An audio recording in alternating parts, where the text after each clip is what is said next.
अररिया नगर परिषद क्षेत्र से चेयरमैन प्रत्याशी परवेज आलम ने चुनाव से पहले जारी किया अपना मैनिफेस्टो।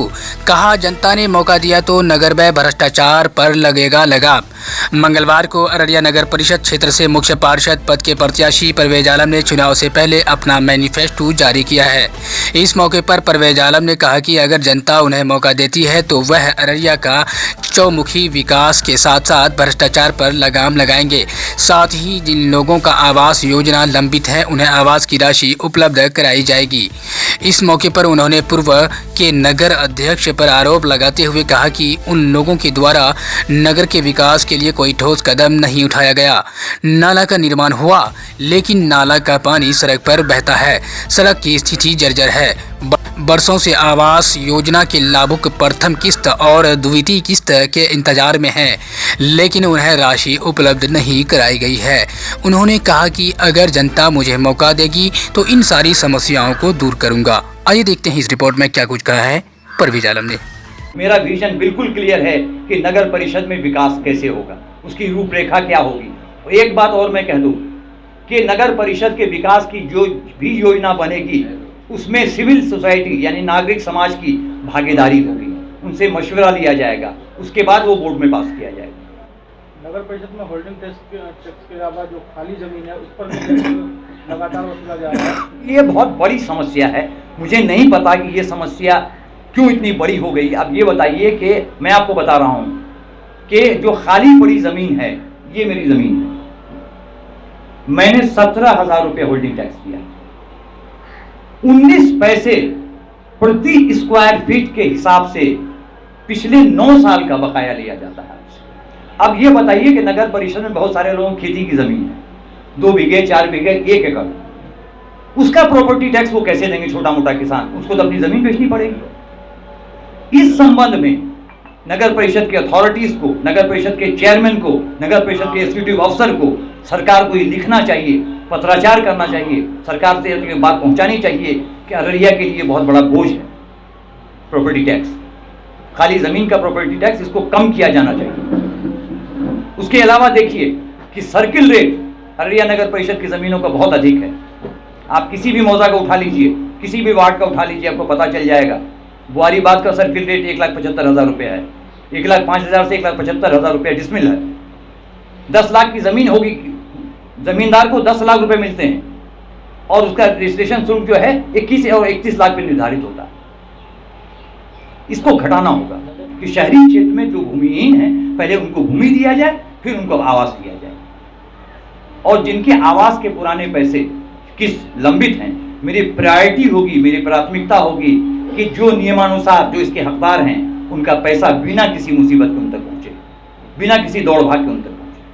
अब तक जो व्यवस्था रही है प्रति किस्त 10 से 20,000 रुपये वसूला जाता है आवास योजना में, इसमें कहा जाता है कि चेयरमैन का भी हिस्सा होता है। इस पर आप क्या करेंगे? ये तो आप बता सकते हैं, आप मीडिया हैं, आपको पता है कि प्रति आवास क्या किस वसूला जाता है। लेकिन अगर ऐसी कोई व्यवस्था है तो ये व्यवस्था बंद होगी, ये व्यवस्था बंद होगी, लाभुक को उसका पूरा पैसा मिलेगा, ये व्यवस्था कतई तौर पे बंद होगी। आप नगर परिषद का कहता है कि साफ सफाई की व्यवस्था करते हैं, आप नगर परिषद कार्यालय जाके देख लीजिए, वहां की साफ सफाई क्या व्यवस्था करते हैं। जब नगर परिषद कार्यालय अपने कार्यालय की व्यवस्था ने साफ सफाई नहीं करा सकता है तो पूरे नगर के साफ सफाई क्या दावा करता है? करनी है तो मैं आपको नंबर देता हूं। अभी WHO के स्टेट हेड हैं डॉक्टर परेश कंथारिया, गुजरात के हैं, पहले अररिया में SMO थे। आप उनसे फोन करके पूछिए कि परवेज आलम का पल्स पोलियो अभियान में क्या योगदान है। उसके अलावा भी मैं बहुत सारे गैर सरकारी संगठनों से जुड़ा रहा, सामाजिक कार्य करता रहा। हाँ, ये जरूर है कि मैंने फोटो नहीं खिंचवाई, फोटो 4 कंबल बांट के मैंने फोटो नहीं खिंचवाई, ये जरूर है। लेकिन कोई ये नहीं कर सकता है कि मेरा सामाजिक कार्य में योगदान नहीं है। मैं हमेशा से सामाजिक कार्य करता था, आज भी हूँ, और चेयरमैन अगर बनता हूँ मैं मुख्य पार्षद तब भी मैं सामाजिक कार्य करता रहा।